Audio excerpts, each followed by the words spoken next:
बेटा ज़ारा, भाभी दरवाजा खोलिए। ज़ारा, ज़ारा। वो नहीं नहीं बचाओ, बचाओ हमें, बचाओ। बेटा कबीर को बुला के लाओ जल्दी। हम बुला के लाते हैं। ज़ारा, बेटा ज़ारा। कबीर, अब तुम्हारी टर्न। तुम्हारे फ्रूट्स खाने का वक्त हो गया, चलो चलते हैं। बस एक बार प्लीज प्लीज प्लीज प्लीज ना कबीर, बस हमें थोड़ा सा खेलना, उसके बाद हम सारे फ्रूट्स खा लेंगे प्लीज। भाई भाई, ज़ारा भाभी अंदर से गेट नहीं खोल रही हैं। आप चलिए हमारे साथ। वो हमारी आवाज सुनकर और भी नहीं खोलेगी। आप समझ नहीं रहे, हमने और अम्मी ने बहुत कोशिश कर ली, बहुत आवाजें दी, उनका दरवाजा नॉक किया पर उनकी कोई आवाज नहीं आ रही, वो कुछ जवाब नहीं दे रही है।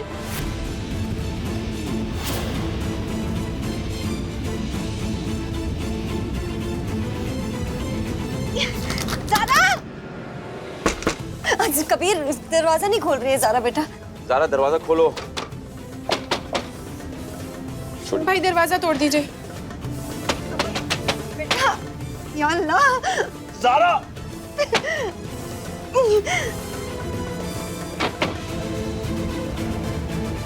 ज़ारा! ज़ारा!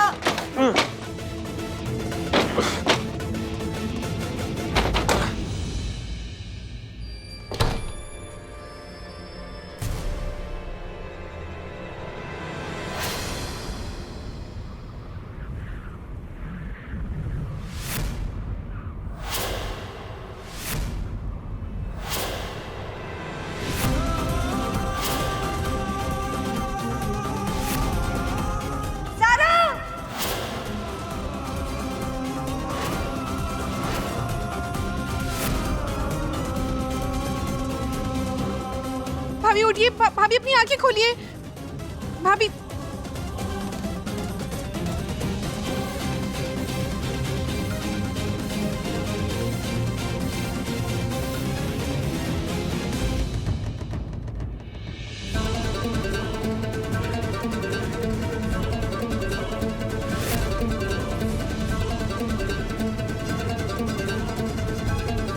कबीर देख क्या रहे हो, जल्दी से डॉक्टर को बुलाओ।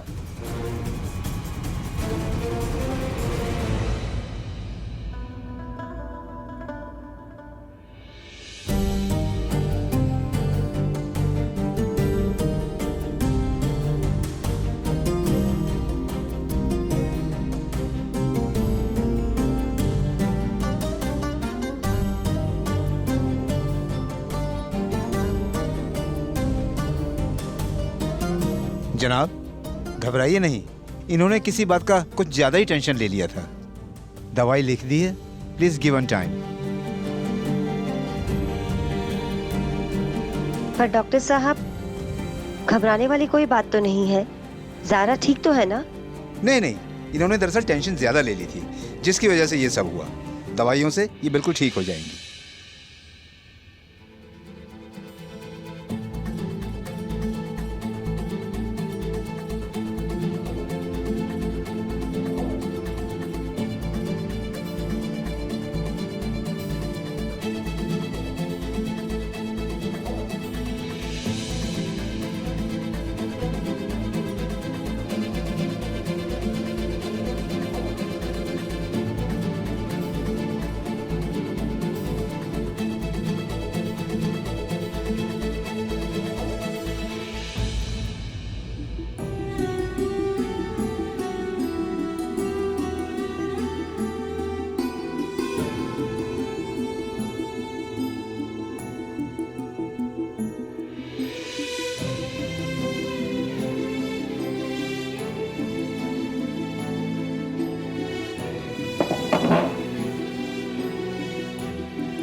ज़रा हमने एक फैसला लिया कि हम एक नए रास्ते पर चलने वाले हैं। अपनी मनमर्जी का रास्ता है ज़रा, जहाँ पर ना हमें किसी की फिक्र होगी ना किसी का डर। अकेले जाएंगे ये रास्ते पर।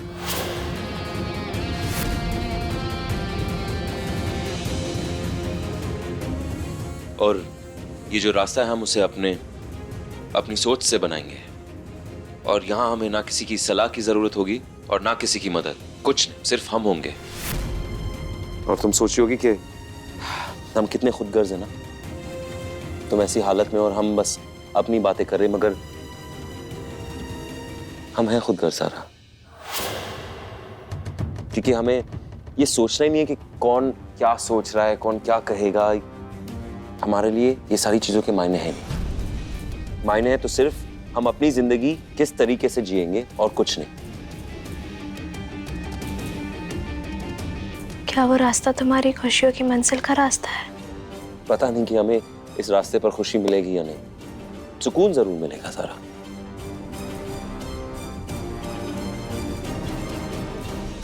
हमारी तरफ से तुम आजाद हो कबीर। जिस रास्ते पे तुम्हें तुम्हारा दिल लेकर जाए ना, बस उसी ओर जाओ। तुम्हें उस रास्ते पर खुशी जरूर मिलेगी।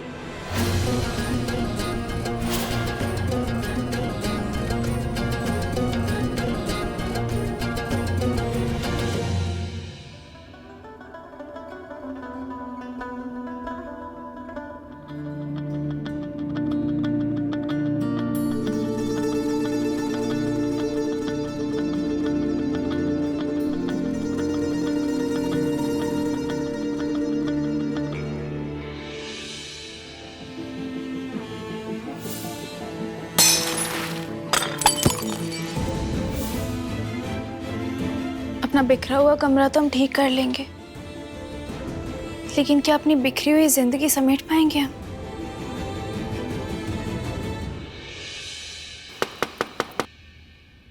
क्या हम अंदर आ सकते हैं? जी जीनत भाभी, आइए ना। तुम्हारी तबीयत पहले से बेहतर लग रही है। गर्मा गर्म सूप लेकर आए हैं, पी लो। अब भाभी,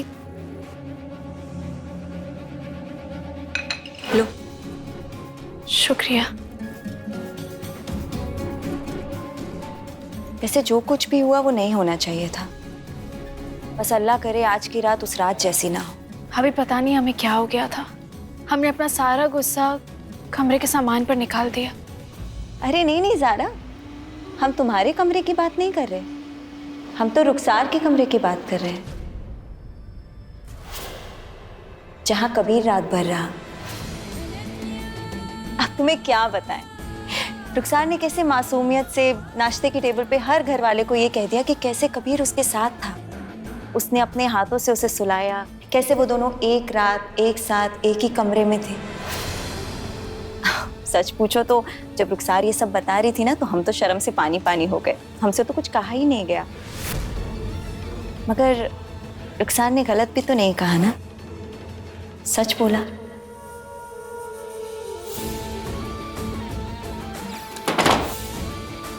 खैर तुम सूप खत्म करो, और कोई जल्दबाजी नहीं है, आराम से पीना।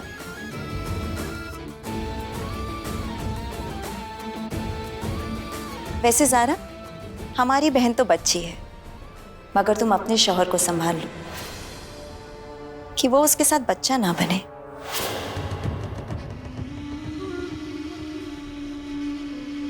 जीनत भाभी,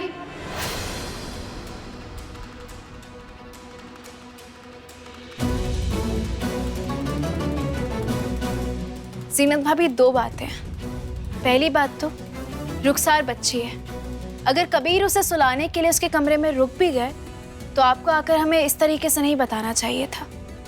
शायद आपको इस बात की खुशी है कि कबीर रुखसार के कमरे में गए, लेकिन प्लीज जीनत भाभी, बड़ों की बातचीत में ना उस बच्ची को मत घसीटिए। और दूसरी बात, हमारा कबीर हमसे गुस्सा कर ले, हमसे लड़ाई कर ले, हमें कितना भी कुछ सुना ले, कबीर के पास किरदार है, कैरेक्टर है, और उसके किरदार पे ना हमें खुद से भी ज्यादा भरोसा है। अगर कबीर रुखसार के कमरे में रुक भी गए तो हमें कोई फर्क नहीं पड़ता। झूठ बोल रही हो तुम। कल रात तुम्हारा बिखरा हुआ कमरा ये चीख चीख के गवाही दे रहा था कि तुम्हें फर्क पड़ता है ज़ारा, और बहुत फर्क पड़ता है।